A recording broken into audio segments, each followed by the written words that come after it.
রাজার ঘরে ছোট রানী এলো পদ্মাবতী, রানী পদ্মাবতী। রাজার আরো 6টি রানীর ছিল না সন্তান, পদ্মাবতীর কোলালোতে মিলল সমাধান।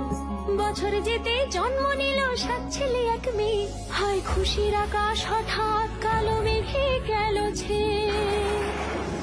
হিংসেতে যায় জ্বলে পুড়ে বাকি 6টি রানী, যুক্তি করে ঘটায় ওরা 7 কুমারের হানি। সুযোগ মতো 7 ছেলেকে মাটিতে দেয় পুঁতে, বাঁচে একা পারুল, ওরা পায় না তাকে ছুতে। ধাইমা বাজায় সেই মেয়েকে বড় করে তোলে, 7 ভাইকে পায় যে পারুল 7টি চাপা ফুলে। এত কিছুর পরেও রাজার বিপদ যে কাটে না, সূর্য নগরে সুখের সূর্য আর ওঠে না।